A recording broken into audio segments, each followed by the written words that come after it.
Hice una nueva encuesta en mi Instagram y para mi sorpresa la ganó la película Historia de Ultratumba, la cual es una de esas películas que yo no tenía idea hace un tiempo de que existía, pero que es justo el tipo de película que me gusta mucho. Y es que es de ese tipo de películas que te llevan como por un camino durante gran parte de la trama y luego como que todo se da vuelta y te tiran para otro lado en el final y tú quedas así como in shock. Por eso, como muchos de ustedes vienen a estos videos sin siquiera haber visto la película de la que voy a hablar, voy a hacer un resumen como siempre, pero esta vez a diferencia del video anterior con Mother, pues ahora ya no voy a hacer eso de revelar desde un inicio qué significa todo, sino que voy a hacer el resumen tranquilamente y luego por el final vamos a revelar ese gran giro que tiene la película y que también obviamente voy a explicar. Así que eso lo queremos en este video, el resumen todo tranqui para luego saltar al desenlace y explicarlo, pero además repasar todas las pistas que hubieron a lo largo de la película que nos indicaban hacia dónde íbamos realmente con ese final.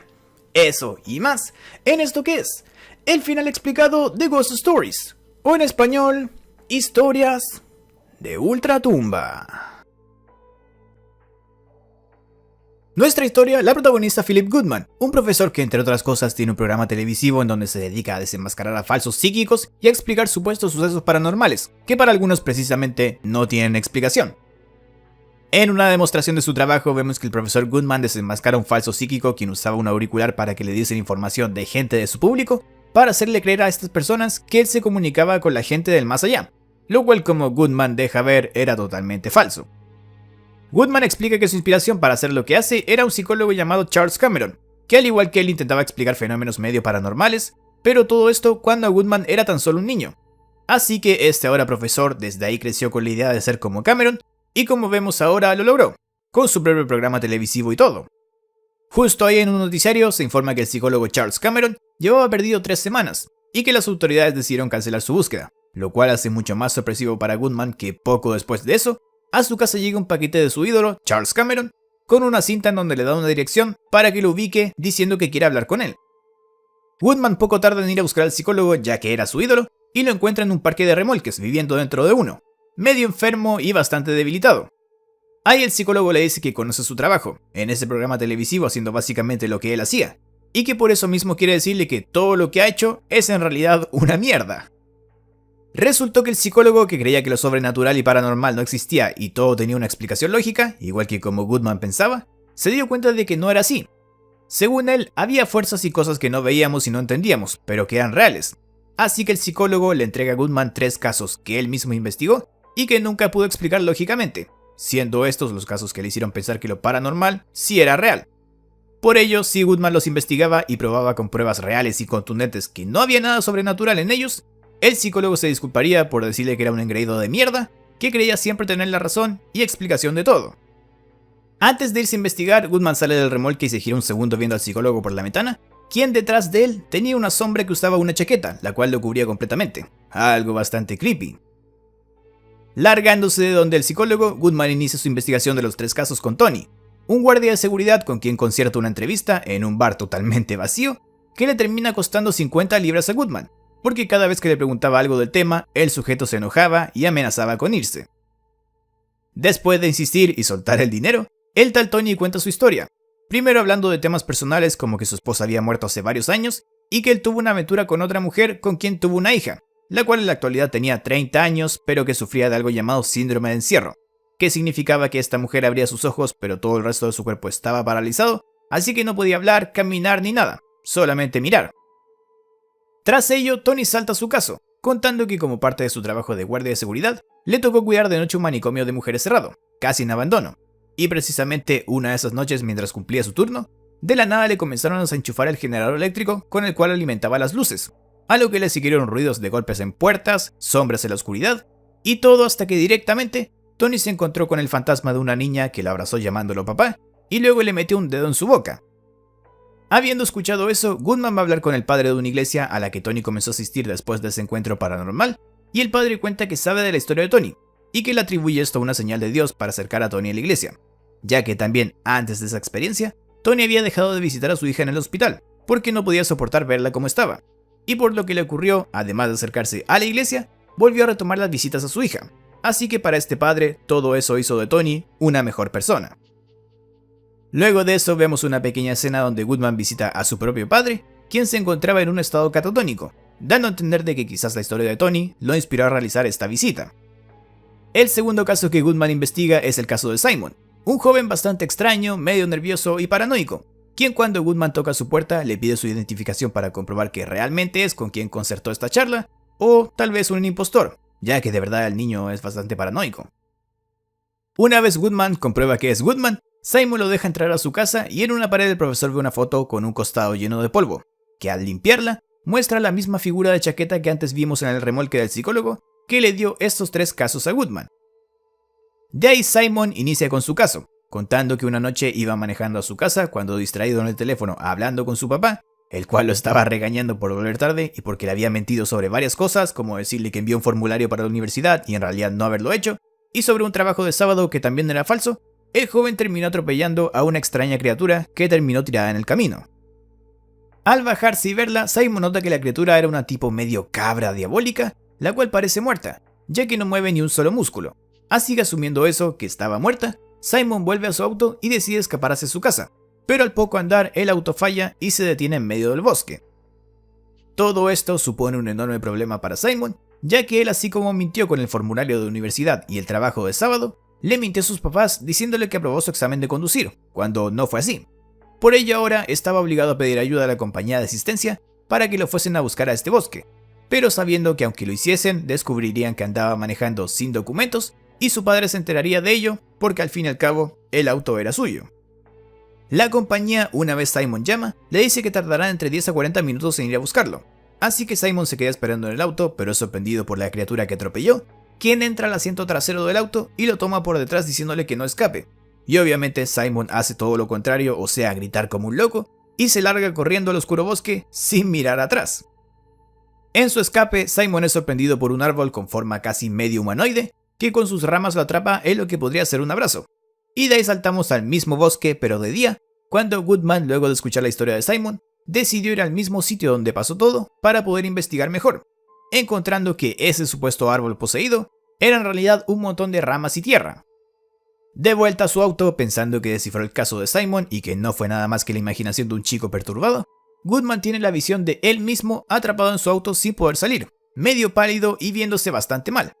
Pero al abrir la puerta, dicha visión desaparece.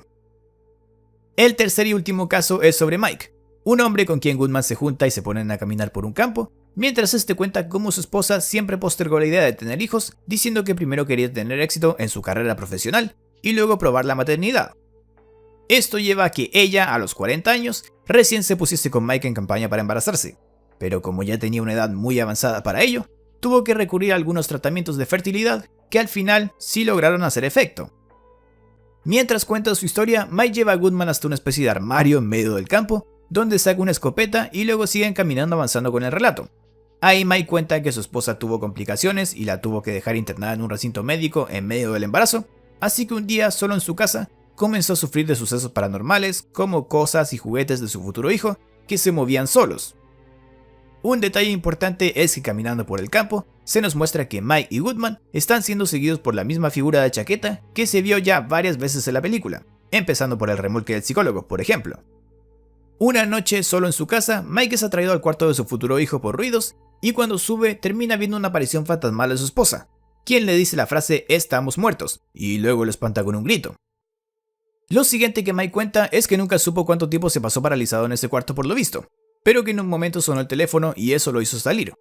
La llamada, eso sí, era del hospital, y fue para informarle que su esposa había muerto en el parto, pero su hijo, llamado Barty, se salvó, aunque el chico, por lo que dice Mike, nació con deformidades físicas, y eso hizo que los doctores le dijesen que no viviría mucho tiempo. En ese momento, y de la nada, Mike usa la escopeta que venía cargando para suicidarse, volándose los sesos justo enfrente de Goodman. Si no han visto esta película, prepárense, porque aquí viene el giro loco de la historia que nos lleva al verdadero final y nos revela todo lo que estaba pasando realmente, lo cual durante toda la trama nos estuvo besando los labios, literalmente, y nosotros ni siquiera nos dimos cuenta.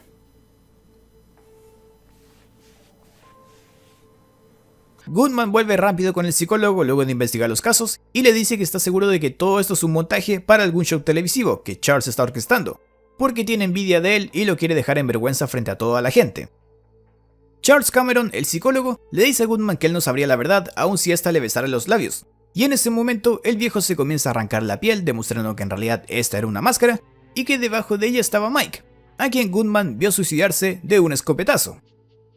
Mike rompe la ventana del remolque demostrando que esta era solo una escenografía, un montaje, lo cual es bastante raro, porque de hecho vimos a Goodman entrando a un remolque. Pero ahí Mike le dice al profesor que lo siga por una puerta que se revela, y esta al final termina haciéndolo casi obligado. Al salir por la puerta, los dos hombres caminan por unas vías de tren, hasta que Mike dobla metiéndose entre unos arbustos, diciéndole a Goodman que también vaya por ahí. Y mientras el profesor los sigue, vemos que la figura de Chaqueta de nuevo los está siguiendo. Mike y Goodman llegan hasta el mismo lugar donde fue tomada la foto que había en la casa de Simon, esa que Goodman medio desempolvó viendo la figura de Chaqueta, y aquí se revela que dicho lugar era un sitio donde Goodman solía pasar cuando era niño, y una tarde caminando por ahí se topó con un par de bullies, quienes le dijeron que le sostuviesen unas botellas mientras ellos intentaban darle con unas piedras. Esto hubiese terminado mal para Goodman si no hubiese sido por Callahan, un chico con una cierta enfermedad mental que también era compañero de Goodman y los bullies, y que en este punto, ya lo adivinaste, es la figura de Chaqueta que venimos viendo. Los bullies le dicen a Callahan que si quiere juntarse con ellos y ser de su grupito, debe cumplir con una prueba, la cual es entrar a un túnel que había justo ahí y con una linterna buscar unos números que habían rayados en las paredes. Si Callahan lograba entrar y descubrir cuál era el 10º número, recordarlo y salir del túnel diciéndoles el número correcto, era oficialmente parte de esta pandilla. Y como este chico con problemas mentales estaba tan desesperado por tener amigos, sin mucho pensarlo, decidió cumplir con la prueba.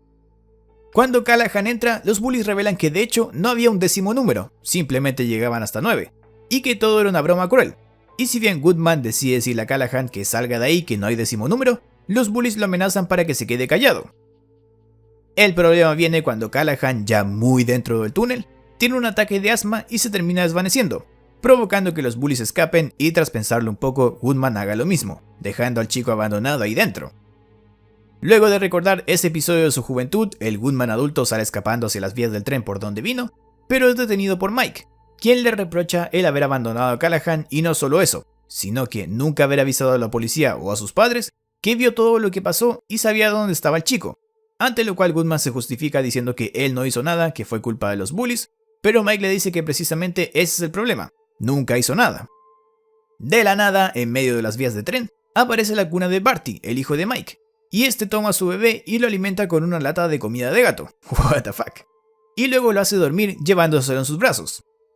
Ahí Goodman es sorprendido por Callahan, quien lo venía siguiendo toda la película, el cual está todo desfigurado y como medio podrido, porque ya sabes, quedó abandonado en el túnel. Y sin decir nada, Callahan le arranca la ropa a Goodman, revelando que debajo llevaba una bata de hospital. Callahan rompe el paisaje de las vías de tren, revelando que igual que como el remolque, este era solo un papel. Y ahí se descubre un túnel blanco que en su final tiene una camilla de hospital en la que Callahan acuesta a Goodman, apareciendo este en una sala de hospital, y con Callahan que se le recuesta a un lado, metiéndole un dedo en la boca. En ese momento, las luces que antes parpadeaban se encienden del todo, y vemos que Goodman está postrado en la camilla y que el dedo que Callahan le puso en la boca en realidad es un tubo de aire para que respire. Junto a eso vemos que Simon, el extraño joven del segundo caso, es uno de los enfermeros que cuida de Goodman y Mike es su doctor principal. Mike le pregunta a Simon cuál es el diagnóstico y Simon responde que está en coma, que es síndrome de encierro lo que Goodman tiene, que abre sus ojos pero no se mueve, y luego Mike comenta que esto pasó porque Goodman se trató de suicidar asfixiándose dentro de su auto. Y luego, medio bromeando, Mike dice debió haber usado mejor una escopeta, terminando con una frase de algo así como esperemos que sus sueños sean tan dulces en el cuarto de al lado o no sé qué mierda, que según Mike la escuchó de un antiguo profesor suyo llamado Charlie Cameron. Por si fuera poco, una vez Mike y Simon se van, aparece Tony, el cual es conserje de este hospital y tras trapear un poco el piso, le pone un espejo frente a los ojos a Goodman, para según él cambiarle el paisaje y que así pueda mirar a otro lado, y no siempre lo mismo. Con lo cual, se cierra la película. La explicación rápida de esto es que Goodman siempre estuvo en ese estado de coma y que su cerebro que siguió funcionando armó toda la historia que cuenta la película en su cabeza, tomando cosas de su alrededor, como los doctores que lo trataban que eran Mike y Simon, el conserje que limpiaba su sala que era Tony, y demás detalles tales como que el antiguo profesor que menciona Mike se llamaba Charlie Cameron y el psicólogo que le dio los casos a Goodman era Charles Cameron, o que Mike menciona que debería haberse suicidado mejor con una escopeta, y de esta forma Mike se suicidó en la película, en su caso. Si bien esa es la explicación de lo que realmente ocurrió aquí, para mí lo más importante, o bueno, lo más interesante al menos, son todos los pequeños detalles que hay a lo largo de toda la historia que nos indican realmente cuál va a ser el final. Y es que tal cual dice el psicólogo en un momento, la verdad no se estaba besando los labios y nosotros no nos dimos cuenta. O bueno, al menos yo no me di cuenta. O sea, la primera vez que vi la película sin saber el giro final, no hice la asociación con todos los detalles que hay y lo que va a pasar en el final. Pero la segunda, ya sabiendo qué iba a pasar en ese giro, bueno, ahí lo fui entendiendo y estos son los detalles que alcancé a recopilar durante toda la historia. Goodman se junta con Tony en un lugar llamado el 10º número, como el número que los bullies le mandaron a buscar a Callahan en los túneles y que, como dije, en realidad no existía. Tony además dice que su hija tiene síndrome de encierro, que es lo que Goodman tiene realmente. La niña que Tony ve en el manicomio lleva un vestido amarillo y en la cuna del hijo de Mike hay una muñeca de vestido amarillo. Ambos objetos inspirados por una muñeca de vestido amarillo que hay en la habitación del hospital de Goodman. La niña poniéndole el dedo en la boca a Tony, al igual que como Callahan hace con Goodman, son referencias al tubo de oxígeno que de hecho Goodman tiene puesto. Tony escucha una entrevista en la radio mientras hace guardia, la cual el Tony conserje luego escucha cuando limpia la habitación de Goodman. La foto en la casa de Simon es obviamente por el incidente que terminó en la muerte de Callahan. Al final del caso de Simon, Goodman tiene una visión suya pálido encerrado en su vehículo, que es por su intento de suicidio por asfixia que lo dejó así como estaba en el final ahí en el hospital. En el tipo armario donde Mike guarda su escopeta, están escritos los 9 números del túnel donde murió Callahan, porque como sabemos no había 10º número. Ahora saltando a significados de la película, el caso de Tony con una hija a la que por un tiempo dejó de visitar, es el propio Goodman proyectando su culpa por no visitar a su propio padre catatónico. Él, como Simon le mentía a sus papás sobre los papeles de universidad, el trabajo del sábado y su licencia de conducir, es por la culpa que Goodman sentía al nunca haberle dicho a nadie cómo y dónde murió Callahan. Y la forma en que María, la esposa de Mike, esperó tanto ser madre por priorizar su carrera laboral, llegando a embarazarse con la ayuda de tratamientos y teniendo un parto que al final la mató y dio un hijo con supuestas pocas esperanzas de vida, es también por la culpa interior de Goodman por el nunca haber tenido hijos o casarse, poniendo siempre su carrera por delante, tal cual el psicólogo le dice en un momento de la película. Y más psicológicamente hablando, hay una razón clara de por qué los 4 personajes principales, Goodman, Tony, Mike y Simon, son todos hombres. Y es que generalmente, digo generalmente porque todas las personas somos diferentes, pero en la imagen general así como el promedio, la película representa la dificultad que tiene la mayoría de hombres al momento de exteriorizar o hablar de sus sentimientos. Tony refleja ese tipo de hombre que cuando se le pregunta sobre qué siente realmente, este reacciona con enojo para evadir dichos temas. Simon es el reflejo del hombre que al hablar de lo que siente, se pone extremadamente nervioso. Mike es ese hombre quien habla de temas profundos sobre cosas que siente o le pasan, pero lo hace con una liviandad increíble, casi como si esos temas fuesen cualquier cosa. Como vimos aquí en la película que habla todo tranquilo de cosas como problemas de fertilidad, la muerte de su esposa, etcétera, etcétera, etcétera. Y Goodman representa al hombre que nunca habló y siempre negó todo lo que le pasaba, y que eventualmente se terminó suicidando. Esto porque en la historia Goodman siempre cayó lo que sabía que pasó con Callahan, y al final, en la realidad de la película, se intentó suicidar asfixiándose en su auto, aunque como ya sabemos no le resultó, pero lo intentó. Así que bueno, en resumen, el mensaje principal o macro de esta historia es la incapacidad de los hombres, como yo,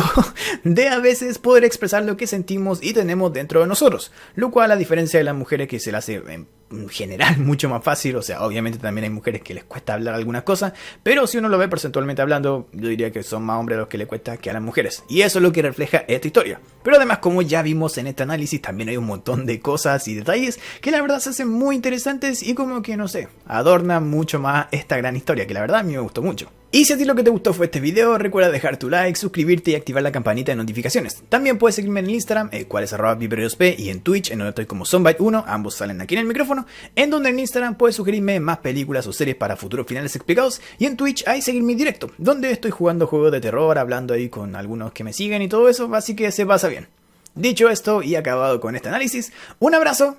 y nos vemos en la próxima.